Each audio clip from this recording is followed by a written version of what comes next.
Merhaba değerli arkadaşlar, değerli dostlar. Zerdeş TV'nin yorum analiz programında tekrar bir aradayız. Bugünkü çalışmamız yine ülke gündemini saran seçime ilişkin olacak. Bildiğiniz gibi 31 Mart'ta çok önemli bir eşik yaşanacak ve ülkede yerel seçimlerin gerçekleştirilmesi düşünülüyor. Dolayısıyla da gerek partiler düzeyinde gerekse ülkedeki insanlar yine belirli beklentilerle buna sarılmış ve bu doğrultuda çabalar sarf ediyor.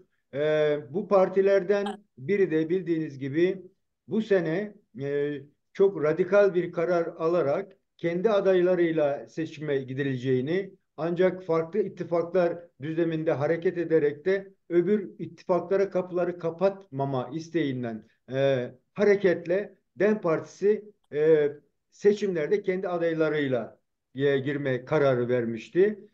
Bu nedenle de hem Kürdistan illerinde hem de Batı illerinde kendi adaylarını belirledi ve çalışmalarına başladı. Biz bugünkü çalışmamızı İstanbul Kadıköy'de e, DEM Parti adaylarının e, çalışmalarına dair, onların yapmak istediklerine dair, projelerine dair bir çalışma yapmayı düşünüyoruz. Çalışmamıza katılan değerli iki başkan, eş başkan adayımız var. Bunlardan birisi sevgili Nimet Çelebi, öteki ise Veysi Eski. Şimdi onlara döneceğiz.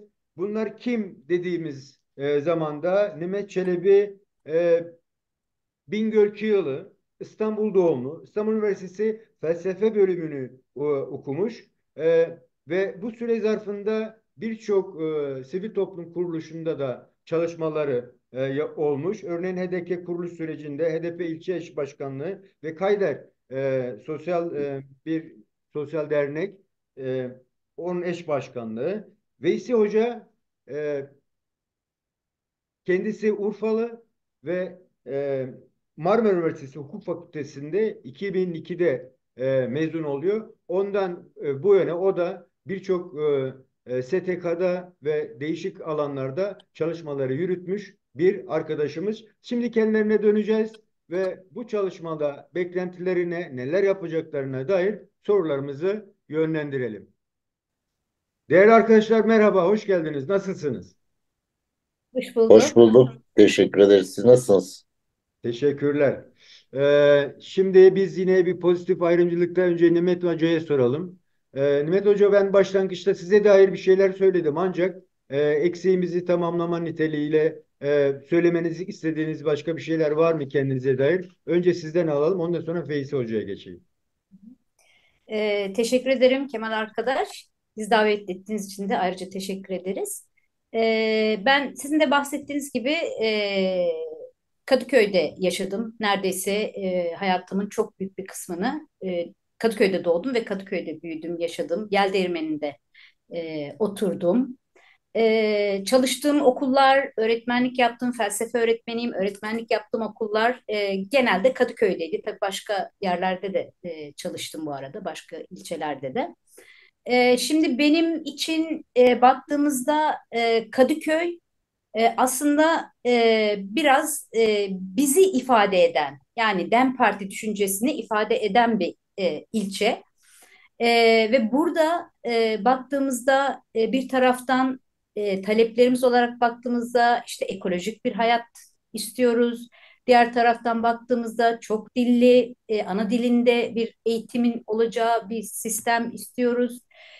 Kadın mücadelesinde, kadınların mücadelesinde belli bir destek ve katılım olacağı bir sistem istiyoruz.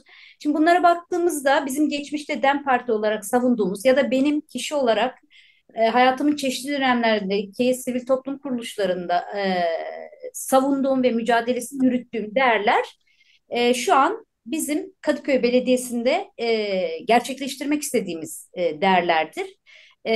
Dolayısıyla biz hani e, farklı bir anlayış getiriyoruz. Yani iki tane anlayış var. İşte biri CHP, biri AKP. İşte sürekli bir ona bir ona gibi düşünülüyor. Ama hayır, üçüncü bir yol var. Biz aslında bu üçüncü yolu temsil ediyoruz. O açıdan ben de bu üçüncü yolun orada kendini ifade etmesi, kendini bulması için Kadıköy'de bir mücadele başlattı. Peki. Teşekkürler. Veysi Hocam, size gelecek olursak siz kendinize dair neler söyleyeceksiniz? Ondan sonra ayrıntılara girelim. Ee, Buyurun. Kendime dair neler söyleyeceğim? Kendime dair şunu ifade edeyim hocam. Ben 2002 yılında sizin de dediğiniz gibi Marmara Üniversitesi Hukuk Fakültesi'nde mezun oldum. 90'ların sonunda Kadıköy'e geldim. Kadıköy'de yaşamaya başladım. Ee, Üniversite yıllarından itibaren demokratikleşme mücadelesinin bir parçası olarak mücadeleye dahil oldum. Ee, Hiçbir zaman mücadeleden kopmadım. HDP döneminde HDP il yöneticiliği yaptım. HDP Genel Meclis üyeliği yaptım. Aynı zamanda ÖHD'nin kurucularındanım. ÖHD'de uzun dönem yöneticilik yaptım Özgürlükçü Hukukçular Derneği'nde. Ee, Şu anda halen avukatlık yapıyorum. Hayatım boyunca hep insan hakları mücadelesinin içerisinde yer aldım. İnsanların hak ve özgürlükleri için mücadele ettim. Halkların eşitliği için mücadele ettim. Bu mücadelenin bir parçası olmaktan da onur duyuyorum. Arkadaşlarım, özellikle parti yöneticisi arkadaşlarım önerisiyle bu görevi kabul ettim. Kadıköy'de eş başkanlık yapmak hele Nimet Hoca gibi değerli bir e, arkadaşımızla birlikte bu göreve talip olmak, bu görevi yapmak benim için bir onur vesilesiydi. Şu anda Kadıköy Belediyesi'ni kazanacağız. Biz buna inanıyoruz. Kadıköy Belediyesi çünkü bugüne kadar ciddi anlamda ceketimi koyarsam kazanırım anlayışıyla hareket edilen, Kadıköy halkının hizmet beklentisini, Kadıköy halkının katılımcı belediyecilik beklentisini karşılamayan bir yerden e, belediyecilik yürütülüyor. Bizler Nimet Hocam da dediği gibi esasen e, mevcut Kadıköy'deki anlayışın ülke genelindeki tek adam anlayışının kötü bir versiyonu olduğunu düşünüyoruz. Buna karşı bir üçüncü yol mu olduğunu, bu yolun da halkçı, katılımcı belediyecilik olduğunu, demokratik, özgürlükçü, kadın özgürlükçü bir belediyecilik anlayışı olduğunu bu çerçevede yaklaşıyoruz. Kadıköy'ün sorunlarını biliyoruz. Kadıköy'ün sorunlarına hakimiz. Kadıköy'ün sorunlarını biz e, kendimiz işte iki kişi, bir Superman, bir Superwoman gelip Kadıköy'ün sorunlarını tabii ki biz çözmeyeceğiz. Böyle bir iddiamız yok. Böyle bir iddiayla yola çıkmadık. Biz Kadıköy halkıyla Buradan birlikte hareketle Kadıköy'ün Veysi sorun. Hocam, o zaman ayrıntıları sorularda almaya Evet. çalışalım. Ben Hı, tekrar hı, Nimet Hoca'ya döneyim. E, tabii ki. e, Sevgili Nimet Çelebi Erdoğan, bu adaylık sürecinde demin gerçekten de farklı bir yol izlediğini de gördük. Bu aynı zamanda e, e, özellikle de yerel temsilcileri seçmek için halka gitti. Çok radikal bir karar aldı. Yani uzun süredir birçok ülkenin denemediğini çok rahat bir şekilde denedi. Önce ben sizden o sürecin sadece nasıl yapıldığını değil, o süreç aynı zamanda toplumun geleceğine dair de nelerin temelini attı. Bu konuda bize neler söyleyeceksin? Yani çok radikal bir karardı. Öyle bir görüngü vardı. Hem ittifaklar genelinde hem de aday çıkarma sürecinde. Bu konuda bize neler söyleyeceksiniz? Yani toplumun çünkü gerçekten ilk etapta bunu algılaması gerekti diye bir düşüncem var. Bu konuda bize neler söyleyeceksiniz? Evet, sizin de dediğiniz gibi aslında toplumun buna ihtiyacı vardı.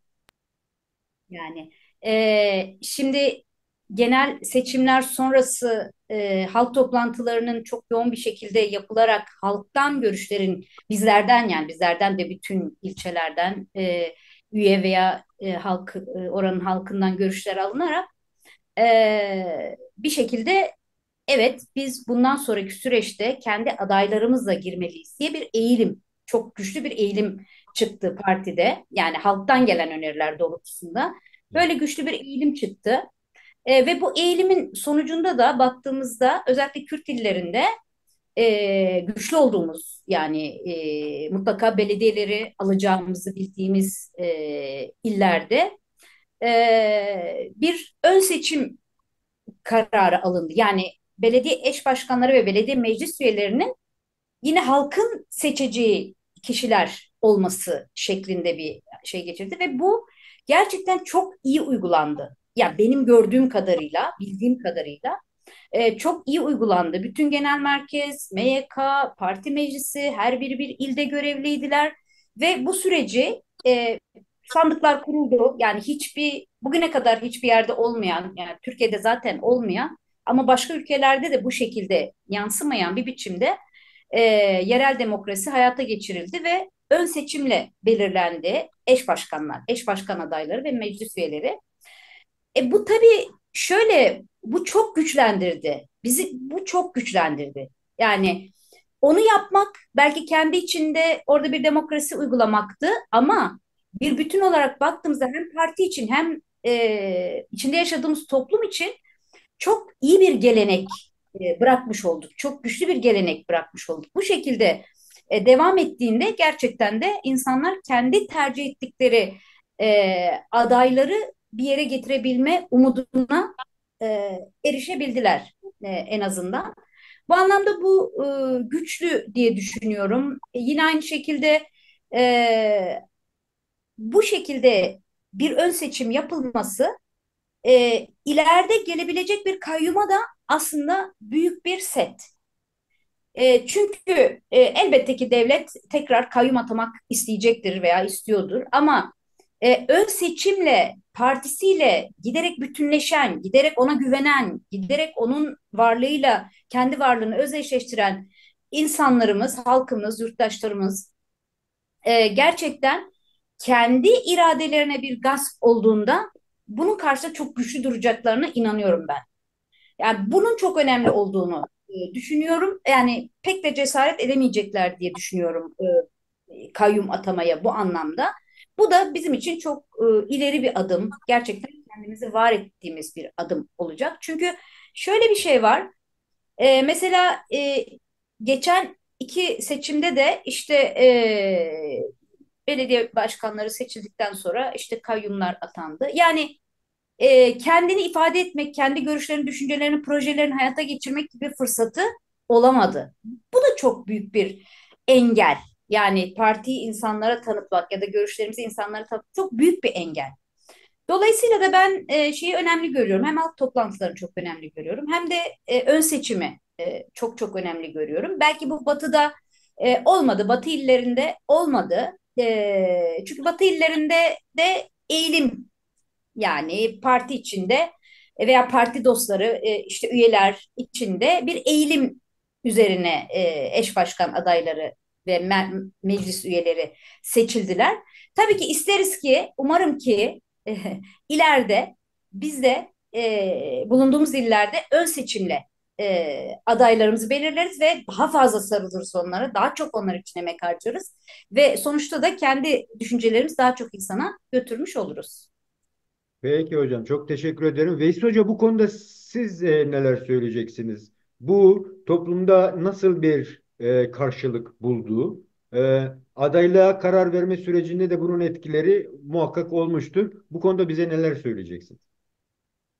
Şimdi sevgili hocam, şöyle bir şey var. Yani ülke nasıl yönetiliyorsa, Türkiye Cumhuriyeti nasıl yönetiliyorsa maalesef siyasi partilerin Türkiye Cumhuriyeti'nin yönetildiği gibi yönetiliyor.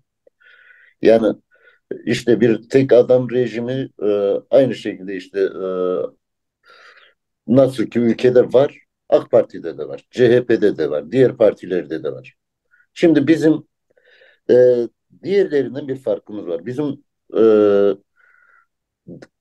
halkçı bir bakış açımız var. Biz halkın kendi kendini yönetmesinden bahsediyoruz. Halkın kendi kendini yönetmesi aynı zamanda halkın iradesinin parti içi demokrasi şeklinde tecelli etmesi de gerektiğini düşünüyoruz.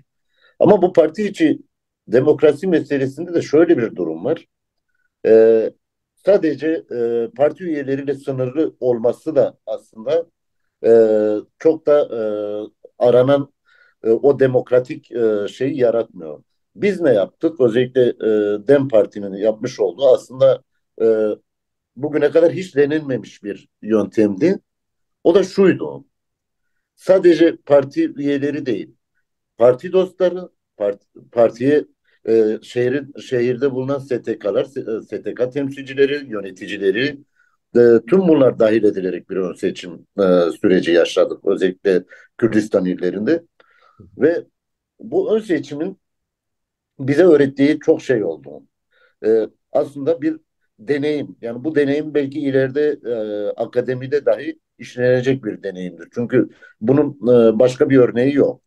Burada e, aslında kent uzlaşısı dediğimiz mevzunun e, çok çok öncesinde halk uzlaşısı olarak tecelli etmesi anlamına geliyor. Burada özellikle Kürt dillerinde bizim birinci ve ikinci olduğumuz yerlerde yapıldı. E, Yapılan bu ön seçimin neticesinde halk kendi adaylarını belirledi. Şimdi Evet. halkın adaylarına karşı Nimet Hocam da dediği gibi kimsenin kayyum atama gibi bir şeyde cürette bulunacağını düşünmüyoruz. Çünkü böyle bir cürete karşı halkın kendisinin belirlediği adaylarına çok rahatlıkla sahip çıkacağını ve bu kayyum rejimini e, özellikle Kürt illerinin def edeceğine inanıyoruz. Bu e, sadece basit bir ileri demokrasi hamlesi değil, aynı zamanda halkın siyasetin öznesi haline getiren siyaseti halkın yönlendirdiği, halkın dahil olduğu bir alan olarak tanımlayan e, bir yerden bir perspektifle yaklaşılması gerekiyordu ve DEM Parti de bu perspektifle yaklaşıp adaylarını o şekilde belirledi.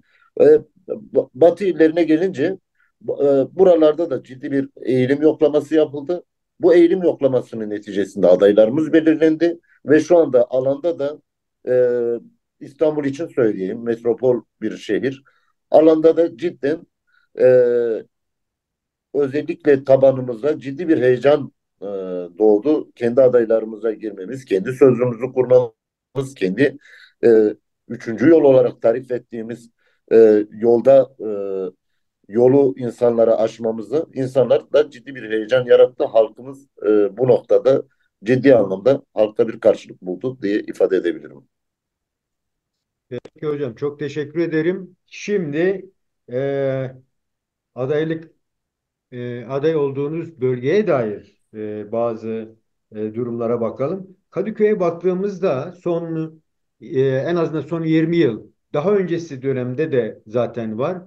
Çok ciddi anlamda 60'lı yıllardaki kente göçle beraber aslında Kadıköy'de çok ciddi bir nüfus artışıyla beraber aynı zamanda sanayi, aynı zamanda eğitim, aynı zamanda bir sosyalitenin çok yoğun ve aykırılıkların ve ayrılıkların da aslında bir arada yaşadığı çok sosyal bir alan oluştu. Dolayısıyla böyle Kadıköy'e baktığımızda belki bazı şeylerde ilçelerden ayrı kendine has özellikleri olan bir alan olduğunu görüyoruz. Yani sekülerleşmeden tutun dediğiniz gibi öbür ilçelerle kendi aralarında farklı bir özellik taşıyan bir yer. Yani belki de merkez alınması gereken, belki de e, onun üzerinde belki toplumu dönüştüren nüveleri de içinde barındırdığı için çok önemli olan bir yer. Nimet Hocam, bu konuda bunu öncelemek için ne yapacaksınız? Yani e, son 20 yıla bile baktığımızda seküler bir alan olması bile başlı başına gerçekten onu özel kıldı. Kadıköy'ü özel bir noktaya taşıdı. Bu konuda neler söyleyeceksiniz bize? Buna dair bunun sürekliliğini sağlamak için neler yapmayı düşünüyorsunuz? Ee, Yani Kadıköy dediğimizde Kadıköy gerçekten bizim göz bebeğimiz. Yani yaşadığımız yer, çok sevdiğimiz yer. Bir baktığınızda çok güzel sahilleri olan, çok güzel dinlenme yeşil, yani sahil kısmında yeşil alanları olan. Kültürel, kültürü yüksek, kültürel faaliyetlere girme oranı yüksek olan, eğitim açısından eğitim düzeyi yüksek olan bir ilçe. Aynı zamanda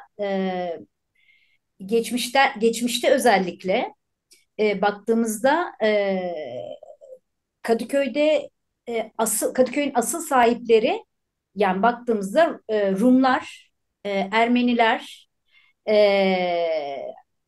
bu halklar, yani biz örneğin benim ailem köyden geldiğinde, Bingöl Yayladere köyünden geldiğinde, Yeldermen'inde bir eve yerleştiğinde, o ev aslında Ermenilerin eviydi. Ester diye bir ablamız vardı. O ama biz onu biraz dışlamıştık, yani bu artık bizim olmuştu. Ya bunları biz yaşadık, çocukken yaşadık.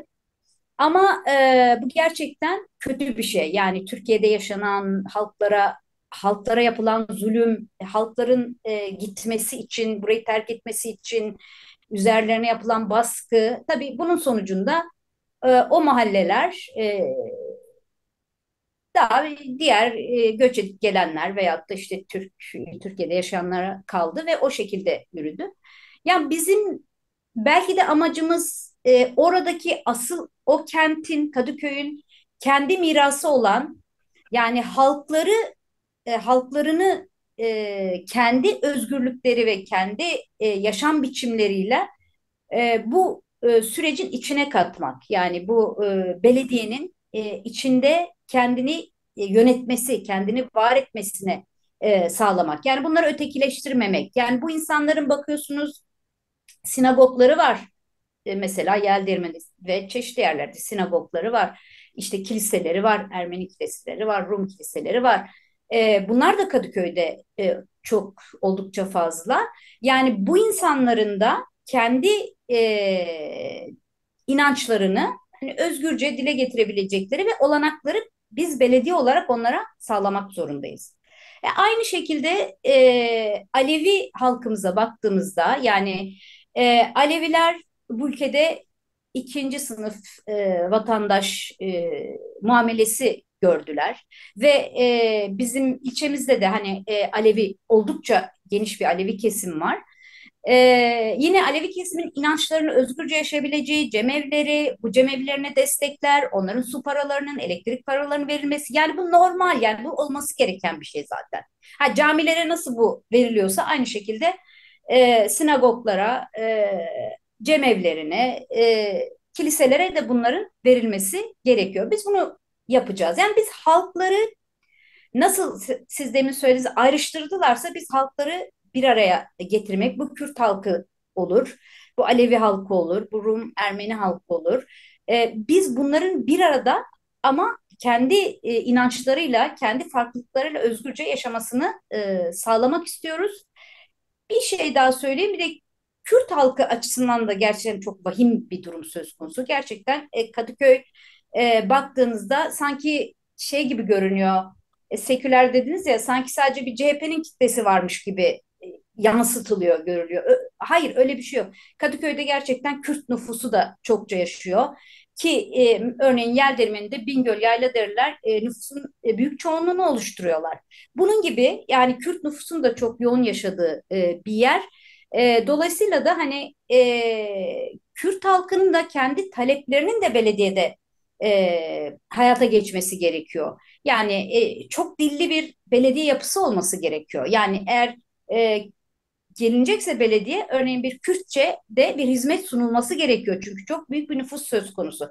Bunlar düşünülmüyor. İşte bizim üçüncü yol dediğimiz şey bu. Bunları hayata geçirmek, bunları dile getirmek çok çok önemli diye düşünüyorum. Peki, teşekkürler. Veysi Hocam, siz ne düşünüyorsunuz? Yani çok ciddi bir paradigmal bakış var DEV'ne. O da farklı inançların, farklı kültürlerin, farklı cinslerin yaşam bulacağı, hayata bakışlarında hayatı yönlendirmek için edimleri sağlayabilecek birikimleri sunulacak bir yönetme erki oluşturmak. Dolayısıyla halkla beraber, işte bunlarla beraber gibi bir bakış açıları var. Bu konuda sizin öncelediğiniz, Kadıköy'de yapmak istediğinize dair neler söyleyeceksiniz bize bu konuda? Ya şimdi Kadıköy tarihiyle, Kadıköy kültürüyle e, İstanbul'un çok özel bir yeri. Ve biz bu özelliğine göre Kadıköy'e yaklaşıyoruz. Bakın size şunu ifade edeyim. Osmanlı'nın son dönemlerinde Kadıköy'de Levantenler, Rumlar, Ermeniler, Kürtler, Türkler hepsi bir arada yaşıyorlardı. Mesela Osmanlı'nın son döneminde Kürtler deyince insanlar şaşırıyorlar ama e, Emir Ali Bedirhan, Emir Emin, Emin Bedirhan Kadıköy doğumludur. Bedirhan Beylerin sarayı Suadiye'dedir. Yani Kadıköy böyle bir yerdir. Şimdi biz Kadıköy'ün tüm kültürlerini, tüm halklarını bir arada tutan o Kadıköy kimliğini temsil eden yapıyız. Çünkü DEM Partisi Kadıköy'dür. Kadıköy neyse DEM Partisi de odur. DEM Parti'nin bakışı odur. DEM Parti'nin paradigması odur. DEM Parti'nin çeşitliliği odur. Şimdi e, bir tekçi anlayış var. Bu tekçi anlayış e, Kadıköy'ü sadece belli bir kesimi temsil edilen bir yer olarak görülüyor. Oysa ki Kadıköy tüm bu farklılıkların bir arada olduğu bir yer. Şimdi farklılıklar bir aradaysa hizmetin de tüm farklılıklara eşit bir şekilde yapılması gerekiyor. Biz Kadıköy'de o yüzden çok dilli belediyecilik diyoruz. Kadıköy'deki Ermeni komşumuzun Ermenice hizmet göreceği bir belediyecilik anlayışı geliştireceğiz. Kadıköy'de Yahudi komşumuz Yahudi dilinde, İbrani dilinde hizmet alacak. Eğer talep ederse bu hizmeti biz vereceğiz. Çünkü bu halkın hakkıdır. Halk bunu hak ediyor. Birilerinin lütfu değildir. Bu ne benim lütfumdur Kadıköy Belediye Başkanı olursam ne de biz genel siyasette iktidar olursak bu iktidarların bir lütfu değildir. Bu haktır. Bu haklara sahip çıkmak anlamında biz bunları yapacağız. Şimdi Kadıköy'ün çok fazla sorunları var Kemal Hocam. Kadıköy hafta sonları 3,5-4 milyon insanın girdiği 500 bin nüfusu olan bir kent. Kadıköy betonlaşıyor. Kadıköy'ün 10 bin tane binası dönüşüm bekliyor. Ama bu dönüşüm nasıl bir dönüşüm? Bu rantçı dönüşüm mü? Halkçı dönüşüm mü olacak? Yerinden dönüşüm mü olacak? Yerinden söküp atmak üzerine bir dönüşüm mü olacak? Veysi Hocam, İşte biz yerinde bir dönüşüm. o ayrıntıya geleceğim. O ayrıntıya geleceğim. Evet. Yine DEM Partisi'nde somutlaşan bazı şeyler var. O da ne? Bu meclisler yoluyla ciddi anlamda yönetimi Hı. halklaştıran, dolayısıyla da aslında belediyenin belirleyip çözeceği sorunlar yerine halkın talebiyle e, gelen sorunların çözümüne bir şey bulmak. O erki yönetim erkini kullanmak. Demdeki belirleyici şey bu. Mesela Kadıköy'de baktığımızda ilk öncelemeniz gereken sorunlar neler diyeceğim, ancak benim gördüğüm kadarıyla özellikle son dönemlerde oluşan bir kanunlaşma yoluyla ciddi anlamda mevcut bazı toprak alanlarına rant anlayışıyla çöküp halkın yaşadıkları alanların dışına taşınması ile ilgili bir e, çalışma var. Bu konuda yani hem hukuki boyutlarını da bildiğinizi düşündüğüm için sizden başlamak istiyorum bu soruya cevabı. Bu bu Kadıköy'deki hayat bulabilecek bir durum mu? Eğer hayat bulacaksa siz buna karşı önlem niteliğinde veya daha halklaştırabilecek niteliğe nasıl getirmeyi düşünüyorsunuz? Bu özellikle de bu topraklardaki bu dönüşüm merkezli anlamında ele aldığınız sorunu. Ee, Anayasa hocamız Kemal Gözler Hoca'nın çok güzel bir tanımı var şu anki AKP-MHP iktidarı için. Ee, Yasallaştırma süreçlerini kötü niyetli yasallaştırma süreçleri yürütüyorlar diye. Hmm. Şimdi nasıl kötü niyetli? Onu ifade edeyim. Şimdi toplumun bir ihtiyacı doğuyor. Bu ihtiyaç doğduğunda bu ihtiyaca yönelik çözüm diye aslında o çözümü bir yerde ranta bağlayan yasalar, yasalar getiriyorlar. Yani bu şimdi biz hep e, tartışmayı ceza hukuku çerçevesinde yürüttük şimdiye kadar siyasal alan olarak. İşte tutsak siyasetçiler var vesaire vesaire. Aslında bu hükümet sadece ceza alanında değil, özellikle hukuk alanında, özellikle de rantı bir yerlere taşımak amacıyla kötü niyetli bir e, yasa pratiği sergiliyor. Bakın ben Fikirtepe'de kentsel dönüşüm başladığı zaman Fikirtepe halkıyla birlikte bu kentsel dönüşüme karşı mücadele etmiş bir arkadaşımız, bir avukat olarak. Hı hı. Biz o dönemde söyledik. Fikirtepe'ye bu yapacağımız şey Kadıköy'e, İstanbul'a bir ihanettir dedik. Neden dedik? Çünkü Kadıköy'ün silüetini bozan o plazalar Fikirtepe'nin yapısına uygun yerler değildi. Ama bakın burada özellikle o dönemdeki kentsel dönüşüm yasasıyla halk bir şekilde zorla orada bulunan özellikle şunu da ifade edeyim. Genelde Kürt halkından bahsediyorum. Ellerindeki mülkler alındı ve şehrin periferilerine o insanlar gönderildi. Onların yerine onların yerine o plazalarda o betonun içerisine başka insanlar gelip yerleştiler. Mevzu o değil. Neticede onlar da bizim hemşehrilerimiz. Ama İnsanlar böyle yaşamak zorunda değil. Kadıköylüler böyle yaşamak zorunda değil. Kadıköylüler böyle bu dönüşümü de kabul etmiyorlar. Şimdi bakın 6 Şubat depreminden sonra hemen yine kötü niyetli bir yasa pratiği daha gerçekleştirildi. 6.306 sayılı rezerv yasası. Rezerv alan yasası. Şimdi bu rezerv alan yasasıyla aslında daha önceki o kentsel dönüşüm yasasında getirilen şey çok daha ileriye götürülüp e, bir anda aslında hasarlı olmayan dayanıklı binalara dahi insanların mülklerine el koyma hakkını Çevre Bakanlığı'na veriyor.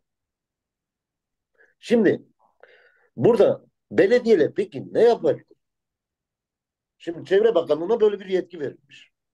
Biz şunu diyoruz. Biz DEM Partili belediye aldığında bu rezerv yasasının Çevre Bakanlığı'na verdiği yetkiyi kullanmasına izin vermeden biz belediye olarak oluşacak mahalle meclislerimizle birlikte yerinde dönüşümü kamusal bir görev olarak üstümüze alacağız. Kadıköy'ün yapısına uygun şehir plancılar odasının, mimarlar odasının, tüm kent bileşenlerinin dahil olduğu bir çözüm modeli yaratacağız. Bu çözüm modelini yaratabiliriz. Eğer bu yaratılmazsa müteahhitlerin insafına halkımız terk edilecek. Ya müteahhitlerin insafına ya AKP'nin insafına. Aslında hepsi aynı yere çıkıyor. Sermayenin insafına. Ya sermayenin insafına ya da halkla birlikte mücadele edecek bir yerel yönetime. Şimdi Kadıköy Belediyesi alındığı takdirde, Kadıköy Belediyesi DEM Parti'de olduğu takdirde işte bu rezerv yasasını biz Kadıköy'de uygulatmayacağız. Bunun uygulamalarına fırsat vermeyeceğiz. Oturacağız. Şimdi 10 bin tane binadan bahsediliyor. 10 bin tane dönüşmesi gereken binadan bahsediliyor. İşte burada komşularımızla oturacağız. Onların hem hak kaybına uğramaması için onların aynı zamanda güvenli bir barınma hakkını elde etmeleri için bir çözüm modeli geliştireceğiz. Ve bu çözüm modelini biz Nimet Hoca ile oturup kağıt kalem elimize alıp çözümümüz budur demeyeceğiz. Biz şunu yapacağız. Herkesle birlikte bilimsel, depreme dayanıklı, halkın mahalle kültürünü devam ettirebileceği, yatay mimarinin olduğu bir yerinde dönüşüm seferberliği başlatacağız. Veysi Hocam Biz bu bunu noktada yaptığımız takdirde, bitiriyorum. Biz bunu yaptığımız takdirde şuna emin olun, Çevre Bakanlığı'ndan vesaire bir yerlerden komşularımıza kimse gelemeyecek. DEM Parti bunu yapacak ve biz bunu yapacağız. Vesi Hocam bu noktada bir şey sormak istiyorum. Ee, Evet. Şimdi belediyenin kendi başına bu karar yetkilerini hayata geçirme olanağı var mı? Çünkü büyük şehrin burada şeyi ne olacak, etkisi ne olacak? Bu konuda da yerel halkı buna dair de örgütlenmesi gerekmiyor mu? Şimdi şöyle, Büyükşehir'in görevi bire bin imar planlarını hazırlamak. Bire beş binleri ilçe belediyesi yapıyor. Şimdi biz bu biz Büyükşehir ilçe belediyesindeki imar planlarını dediğim bileşenle birlikte yapacağız. Büyükşehir'i de tabii ki dahil edeceğiz. Büyükşehir'de tabii ki irtibatlı olacağız. Ancak esasen şunu ifade etmek istiyorum. Bir çözüm modeli yaratacağız. O çözüm modeli ta- bakanlıkla kavga etmek de değil. Esas olan şu. Biz temel mesele güvenli barınma mıdır? Güvenli barınmadır. Temel mesele depreme dayanıklı konut mudur? Depreme dayanıklı konuttur. Temel mesele e, halkın güvenliği midir? Halkın güvenliğidir. Biz bunu sağlayacağız. Biz bunu komşularımızla birlikte oluşturacağımız projelerde biz bunu sağlayacağız. Biz bunu sağladığımız takdirde biri Çevre Bakanlığı vesaire Büyükşehir gelip siz bunu yapamazsınız diyemez. Orada şöyle bir şey var. Bir hareketsizlik hali olduğu takdirde Çevre Bakanlığı gelip orada depreme dayanıklı olmadığına dair bir aday içerisinde tespitler yapıp orayı adalaştırma yetkisi almış. Ama biz o adayla birlikte, o adadaki bütün bileşenlerle birlikte kendi çözümümüzü yaratacağız. O çözümde ilçe belediyesinden geçiyor. O çözümü ilçe belediyesinde oluşturacağımız yerinden dönüşüm masası aracılığıyla yapacağız. Tüm sorunları e, orada karşılayacağız ve orada komşularımızla birlikte biz bu sorunu çözeceğiz ve Kadıköy'ün o e, kangrenleşmiş güvenli barınma sorununu çözeceğiz diye e, Teşekkür ederim. düşünüyorum. Çok teşekkürler hocam. Nimet Hoca Evet, teşekkür size ederim. geleceğiz. Dem eksenliğine baktığımızda bu başkanlık başlı başına topluma yeni bir olgu da kazandırdı. Yani oturduğumuz yerden erkek egemen bir bakışla kadını tartışma, kadına işte yol yordam gösterme değil, kadının kendi sorunlarını çözüme ve iktidarını kendi eline alabilecek bir paradigmayla hareket ediyor. Dolayısıyla da eş başkan olmanız bile çok anlamlı bir şey. Dolayısıyla bir kadın bakış açısına göre baktığımızda Kadıköy'ü de öncelediğimiz zaman o seküler farklı inanç, farklı din, farklı cinsiyet olgusuna da baktığımız zaman buna dair siz neler düşünüyorsunuz? Yani neler korunmalı, neler desteklenmeli? Bu konuda çalışmalarınız, çabalarınız ne olacak? Şimdi şöyle düşünelim. Biz şimdi Kadıköy Belediyesi'ne başkanlığına adayız ve eş başkanız. Yani iki kişiyiz. Eş başkanlık sistemine göre adayız. Bu örneğin hani Batı illerinde pek de karşılaşılmayan bir durum. Gerçekten bu çok önemli bir şey çünkü bir kadın bakış açısı mutlaka gerekiyor. Yani bir belediyeyi yöneteceksek bu belediyede kadın bakış açısının mutlaka olması gerekiyor. Hem bu toplumsal cinsiyet eşitsizliğine karşı bugün biliyorsunuz yani ülkemizde çok büyük bir sorun bu. Yani e, egemen olan iktidar kadını eve, aileye hapsediyor ve bunu doğal olması gereken bir şey olarak sunuyor. Onun derdi kadınlarla yani. Yani Erdoğan'ın derdi kadınlarla. Yani kadının herhangi bir şekilde bir yeri yönetmesi, iradesine sahip olması, kendini yönetmesi, bağımsız bir kişi olarak davranması onlar açısından çok büyük bir problem. Kesinlikle buna izin vermek istemiyorlar. İstanbul Sözleşmesi de buna en güzel örnek sanıyorum, değil mi? Evet, tam onu söyleyecektim. Yani İstanbul Sözleşmesi'nden çıkılması da aslında bunu gösteriyor. Türkiye'ye şey yapmak istedikleri yani kabul etmek istedikleri şey evet aile içine hapsolmuş, aile kavramı içine hapsolmuş bir kadın. Yani sadece ev işlerini yapan, çoluğuna çocuğuna bakan bir kadın. Yani kadının kendi iradesi, kendi bakış açısı olmasın. Çünkü bu onlar için bir tehlike arz ediyor. Veyahut da örneğin LGBT'lere karşı e, devletin çok büyük bir baskısı ve zulmü var son yıllarda. Gerçekten bu insanlar bir taraftan katlediliyorlar, cezasız kalıyor katledenler, bir taraftan baskı altındalar, bir taraftan ev bulamıyorlar, açıkta kalıyorlar, şiddete uğruyorlar. Yani böyle bir sistem var ve bu baktığınızda devam ediyor. Devam ediyor. Mesela bu açıdan da bir kadın bakış açısı olması bu açıdan da çok önemli. Tabii ki çünkü bir LGBT birey bize göre elbette bunlara pozitif yani bu arkadaşlara pozitif ayrımcılık uygulamak gerekiyor. Nedir? Belediyede iş vermek gerekiyor. Yani biz belediyeye geldiğimizde e, bu arkadaşlara belli oranda hani iş sahibi olmalarını sağlayacak belediyede. Ne yapacağız? Bu konuda eğitimler vereceğiz. Yani cinsel yönelim konusunda eğitimler vereceğiz. Yani bir takım o insanları öne çıkaracağız. Ya herkesin önüne çıkaracağız. Öyle sakla gizli değil yani. Bu çünkü hepimiz farklı biçimlerde hayatını yaşayan insanlarız ve kimse buna karışamaz. Şimdi bu açıdan baktığımızda hani bizim eş başkanlık sistemi çok ileri bir sistem.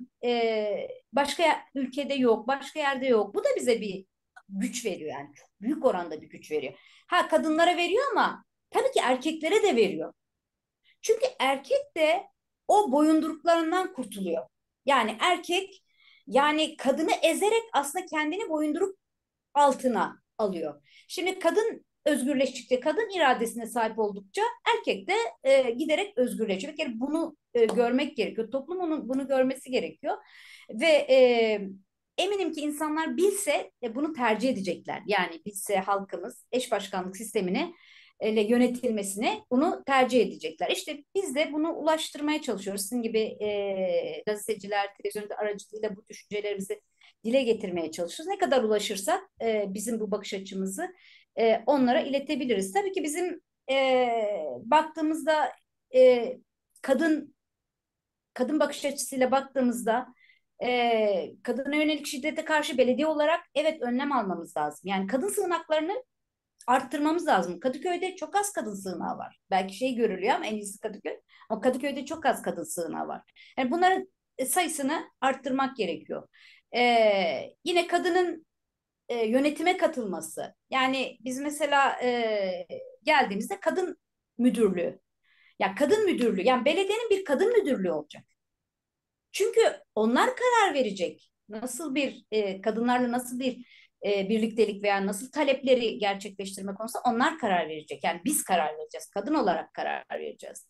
E, Mesela 8 Mart'larda, 25 Kasım'larda bizim kadınlarımız izinli olacak. Ücretli ve gittikleri mitinglerde ulaşımları şeysiz olacak, parasız olacak. Biz bunları hep düşündük. Yani bu olması gereken yani pratikten bizim yaşadığımız ve bunlara talep çözüm getirmek istediğimiz şeyler. Yani bu anlamda baktığımızda kadın bakış açısı önemli. Örneğin mesela Kadıköy Belediyesi'nde şu an kadınlar için bir regl izni var. Her ay kullandıkları regl izni var. Fakat bu nasıl oldu? Bu sendikadaki kadınların toplu sözleşmeyi oturup irdeleyip bunları koyarak ve bunun mücadelesini vererek kazandıkları bir şey. Bu çok güzel bir şey. Tabii ki bunun gibi Kadınların lehine olan bütün uygulamaları biz özellikle gerçekleştireceğiz. Peki hocam, çok teşekkür ederim. Veysel hocam, belki toparlamak bazında, şimdi Kadıköy diyoruz ancak e, yerel seçimlerin ülke bazındaki yerel seçimlere baktığımızda İstanbul sanki bir pilot bölge haline geldi. Dolayısıyla orada olup biten, oradaki uzlaşılardan tutun, karşıtlıkların oluşma sürecine de baktığımız zaman çok ciddi bir prototip oluştu. Burada da şuraya getirmek istiyorum. Öyle bir an geldi ki insanlar birlikte bir çözüm yoluna gideceklerine de adımlar atıldı. Ama sonra herkes yine kendisi mevcut belediye yönetimlerini e, oluştururken yönetimlerini kendilerine almak istediler. Dolayısıyla herkes iktidar olmak istedi.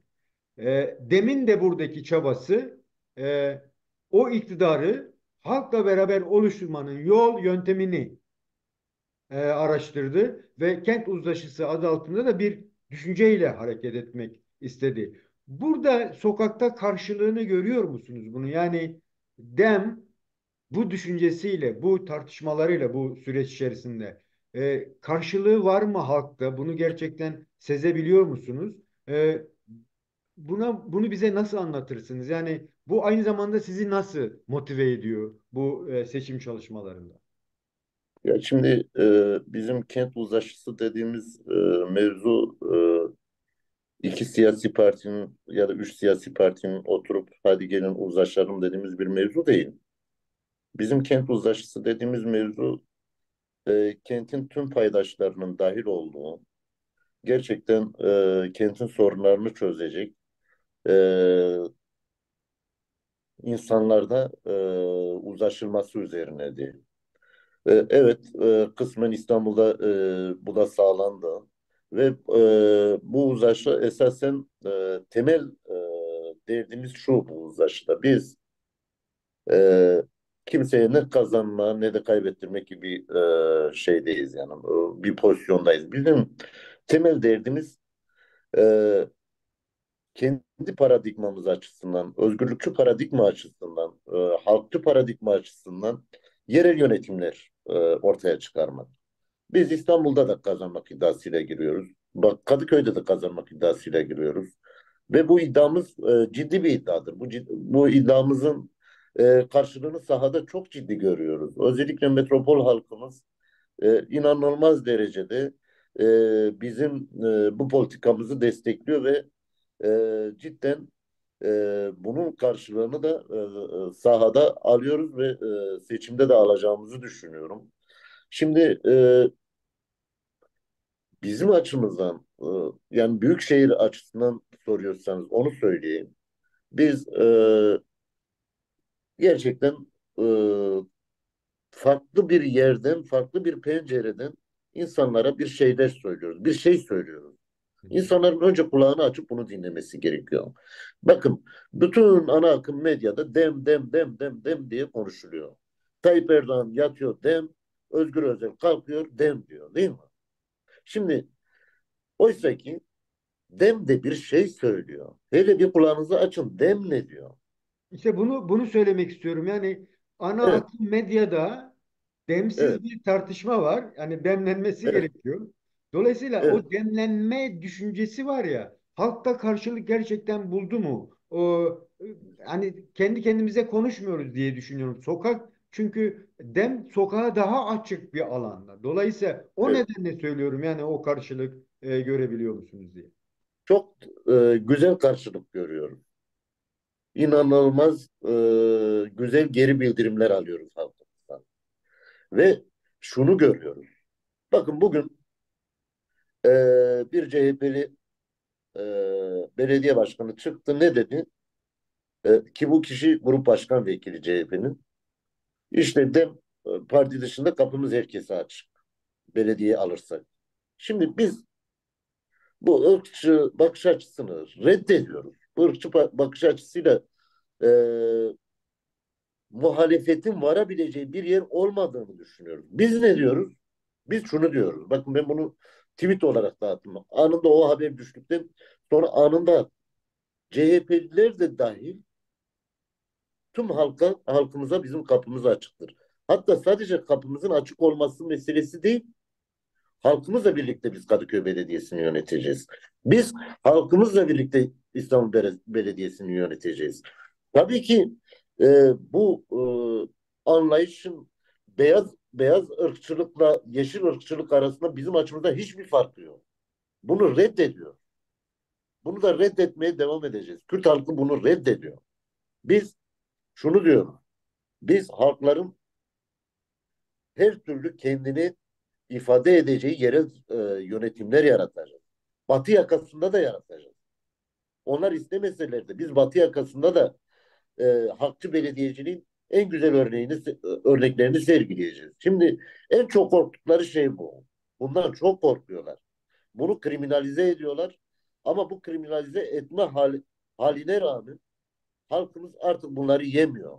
Bakın önceki dönemlerde, önceki seçim dönemlerinde hatırlıyorsunuz. İşte faturaları bilmem kim getirecek, bilmem ne yapacaklar, şunu yapacaklar, bunu yapacaklar denildi değil mi? Ne oldu? Ne oldu yani?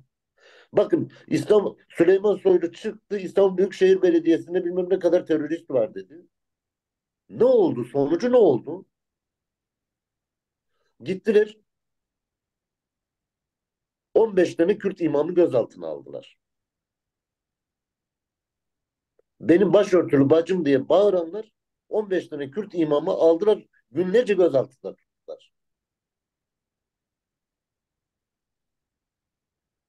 Artık her iki taraf içinde aslında bir yere geldik. O da şuraya geldik.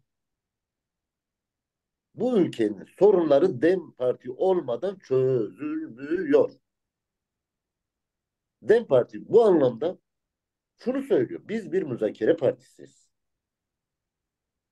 Biz bir müzakere partisi olduğumuz kadar da bizim paradigmamız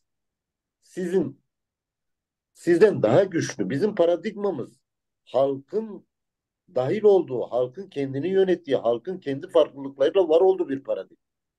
Biz her türlü müzakereye de varız ama siyasal alanda bugün ana akım medya DEM Parti'nin adaylarını açılsın. Ben burada iddia ediyorum. Bakın seçime 15 gün var. Seçime 20 gün var. DEM Parti oylarını %100 arttırır. Bugün Kadıköy'de yarışan adaylarla birlikte bizi bir canlı yayına çıkarsınlar. Bizi bir canlı yayına çıkarsınlar. Ben de Nimet Hoca. İşte Kadıköy'ün adayları. Çıkarsınlar. Kadıköy halkı bizi izletsin. İzlesin bakalım. Yani kim kim haktan yana, kim hukuktan yana, kim halktan yana, kim ranttan yana bunu Kadıköy halkı görür. İşte buna izin vermiyorlar. Bunun için demsiz demi tartışıyorlar. Demle birlikte demi tartıştıkları takdirde 7 Haziran'da ortaya çıkacak sonucun tekrar ortaya çıkacağını biliyorlar. İşte o yüzden biz biraz dağıttım özür dilerim. Kent uzlaşısı dediğimiz mesele bizim siyasi partilerle yaptığımız bir uzlaşı değil. Halkımızla yaptığımız bir uzlaşı. Ve halkımızdan da bunun çok güzel karşılığını alacağımıza inanıyorum. Peki hocam, çok teşekkür ediyorum. Nimet hocam, size döndüğümüzde sizin bu bakış açısını hayat bulması ve karşılık olarak toplumsal karşılığı nasıl hissediyorsunuz? Size neler hissettiriliyor? Bu konuda neler söyleyeceksiniz bize? Ben şöyle söyleyeyim. Ee, evet, çok güzel bir düşünce. İşte üçüncü yol dediğimiz bir alternatif sunuyor halkımıza. Önemli bir adım. Fakat belki ileride daha Yaşam. yönünü doğru bulacak bir yaklaşım diye düşünüyorum. Çünkü hem ülkenin atmosferi, ortaya konan koşullar, işte kutuplaşma bir tarafta, o kutup bir tarafta bu kutup, insanlar bizi şey de yapıyorlar yani, bizi eleştiriyorlar, neden ayrı girdiniz? diye hani amacımız var, bir kutup var, onu işte almasını engelleyelim gibi. Hani insanlarda bir zihniyet ne yazık ki şey olmuş, yani zihniyet e, asıl işlemesi gerektiği şekilde işlemiyor. Hani o yüzden de bu bizim üçüncü yol bakışımızı tam kavrandığını düşünmüyorum. Ama şu an bizim aday göstermemiz de bunun bir adımı. Çok önemli bir adımı. Bunların düşünülmesi, konuşulması, sorgulanması açısından da çok önemli bir adım olarak görüyorum ben de.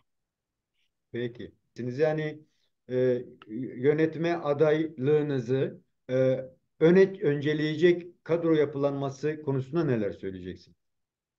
Bizim yönetsel anlayışımızı yansıtacak kadrolarımız hazır. Ama bu kadrolarımız Kadıköy'ün mevcut emekçilerini işinden edecek kadrolar değil. Biz bir anlayış getireceğiz oraya.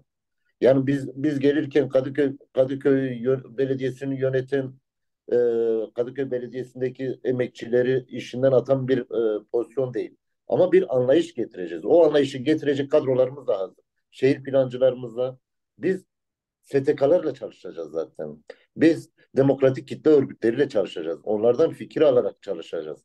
Ve mevcut işçilerimizle birlikte, mevcut emekçilerle birlikte çalışacağız. O emekçilerin, o emekçilere de bu anlayışı taşıyacağız. O emekçilerin zaten e, bu anlayış zaten emekçilerin kendini ifade ettikleri anlayış.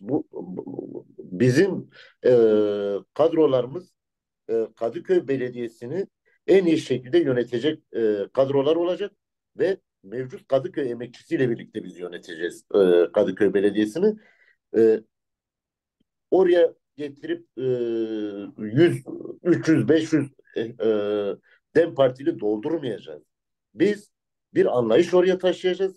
O anlayış, o demokratik anlayışı biz Kadıköy emekçisiyle birlikte Kadıköy Belediyesi'nde e, hayata geçireceğiz. Öyle söyleyeyim. Teşekkür. Peki Veysi Hocam, son Evet olarak hocam.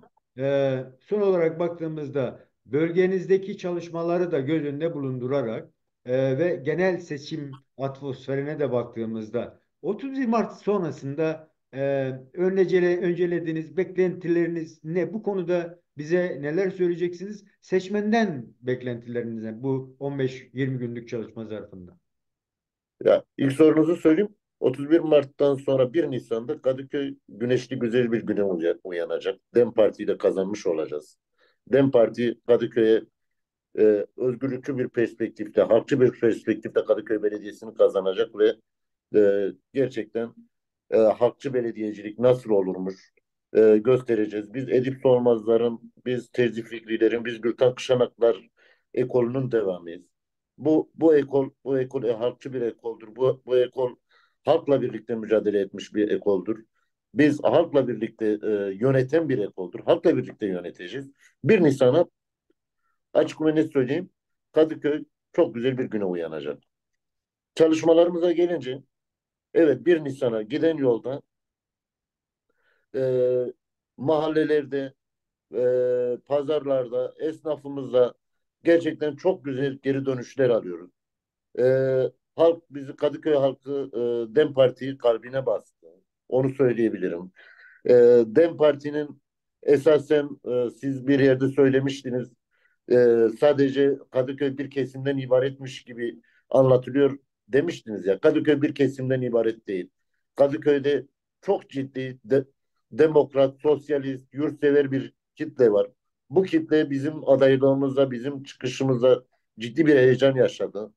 Ve biz e, halkımızla birlikte, birlikte çalıştığımız, birlikte emek verdiğimiz partili yoldaşlarımızla birlikte Kadıköy Belediyesi'ni kazanacağız ve Kadıköy'de e, çok güzel, gerçekten insanların ileride bir model diye anlatacağı bir belediyecilik modeli oluşturacağız ve e, o üçüncü yol dediğimiz yönetsel irademizin ne olduğunu Kadıköy'den göstereceğiz ve şunu yapacağız aynı zamanda.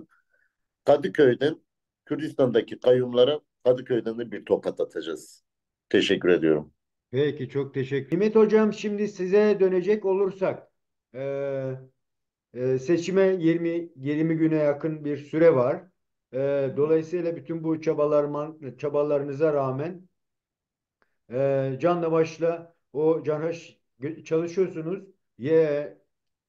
Yereldesiniz, insanların arasındasınız. 31 Mart'tan sonra, yani 1 Nisan'la ilgili insanlarda bir beklenti havuzu oluştu. Dolayısıyla da siz bu konuda bize neler söyleyecektiniz? Yani 31 Mart'tan sonra beklentileriniz ne? Evet, teşekkürler. Şimdi aslında biz yerelde tabanın içindeyiz. Yani biz çalışmamızı yürütüyoruz Veysi arkadaşla birlikte Kadıköy ilçe olarak. Bizim örneğin her gün Kadıköy'de standımız açılıyor. Bu standta bütün yani İstanbul'un her yerinden insanlarla muhatap oluyoruz. Geliyorlar standımıza, bizimle görüşüyorlar, tebrik ediyorlar. Bizim bildirilerimizi, bizim çalışmalarımızı oldukça önemli görüyorlar. Orada çok birebir iletişim kurabiliyoruz halkımızla. Bir şey var, tabii ki bir güven var. Hani bizim görüşlerimiz, bizim bakış açımız, bizim insani değerlerimiz onları etkiliyor. Ama tabii Türkiye'nin politik koşulları daha farklı. Bir kutuplaştırma var. Dolayısıyla bir kutupta yer almak gerektiğini düşünüyorlar. Ama biz onlara şunu ikna ediyoruz. E, Yani eğer siz bu değerleri kabul eder, değerleri kendi değerleriniz olarak görürsünüz ve bizlere oy verirseniz, bizim gibi düşünen insanları belediyelere getirirseniz giderek bu kutuplaşma da son bulacak. Yani ne olacak? Yani o belediyelerde diyelim ki 31 Mart'ta seçim yaşandıktan sonraki sürece baktığımızda bu belediyelerde ne olacak? Evet, Erdem Parti'nin adayları, eş başkan adayları, meclis üyeleri kazandığı takdirde evet yani o yerele bir demokrasi gelecek. Yani o yerelde bir 21 mahallesi var Kadıköy'ün. 21 mahallede bir mahalle meclisleri oluşturulacak. Bu mahalle meclislerinin görüşleri, fikirleri, kendi yereline ilişkin düşünceleri belediye genel meclisine iletilecek. Bu mecliste kararlar alınacak. Yani tabandan tavana doğru, aşağıdan yukarıya doğru bir demokratik işleyiş söz konusu olacak ki bu çok ihtiyacımız olan bir şey. Yani Türkiye'de demokrasi kalmamış. Baktığımızda demokrasi sadece işte seçimin olması bir demokrasinin göstergesi gibi sunuluyor. Değil. Yani demokrasinin temel göstergesi halkın yönetime katılmasıdır. Bunun mekanizmalarının oluşturulmasıdır ki şu anki var olan iktidarın ortaya koyduğu sistemde meclis bile çalışamaz halde durumda. Dolayısıyla bizim hiçbir mekanizmamız kalmamış. O zaman biz yerele sığınacağız, yerele sarılacağız. Yerelde kendi görüşlerimizi egemen kılmaya çalışacağız. Temel insani değerleri, e, kadına karşı, kadına yönelik olan şiddeti, insan haklarını, hayvan haklarını, LGBT haklarını, kültürümüzü ortaya koymak, kültürel organizmalardan yararlanabilmek, kültürlenmek, eğitimlenmek, çocuklarımızın eğitim alabilmesi, ücretsiz bir takım hizmetlerden yararlanabilmek. Yani bizim 31 Mart sonrası böyle bir Kadıköy hayal ediyoruz. Yani halkın Kadıköy'ünü hayal ediyoruz. Yani dem gelir, devran döner diyoruz. Çünkü bu devran hiç savunacağınız bir devran değil, insanlık dışı bir devran. İnsanı gerçekten ezen, yok sayan, yoksullaştıran, kendi kimliğinden, kendi kişiliğinden uzaklaştıran bir devran. Biz bu gidecek, bu devran gidecek. Gerçekten halkçı, toplumcu, adaletçi, eşitlikçi, özgürlükçü bir devranın gelmesini sağlayacağız. Bu bizim hani aslında paradigmamız. Yani baktığımızda demin paradigmasının bir şekilde belediyeler üzerinden, yerel yönetimler üzerinden hayata geçirmek istiyoruz. Peki Nimet Hocam, çok teşekkür ediyorum. Değerli arkadaşlar, değerli dostlar, Zerdeş TV'nin bugünkü çalışmasını sonuna gelmiş bulunuyoruz. Bugün çok değerli iki konuğum vardı. DEM Partisi'nin Kadıköy eş başkan adayları sevgili Nimet Çelebi Erdoğan ve Veysi Eski. Kendilerine çok teşekkür ediyoruz. Bütün bu sıkışmışlıklarına rağmen bize vakit ayırdılar. Çok sağ olsunlar, var olsunlar. Hocam çok teşekkür ediyorum katkılarınız için. Ben çok teşekkür Size ederim. başarılar diliyorum. Çok Ee, teşekkür Dediğiniz gibi bu 1 Nisan sonrası umutlarınız da umarım yeşerir. Bütün toplumda bir şekilde bu dencereden çıkmış olur. Değerli Çok hocam teşekkür görüşmek üzere. ediyorum. Görüşmek üzere. Görüşmek üzere. Kendinize iyi bakın.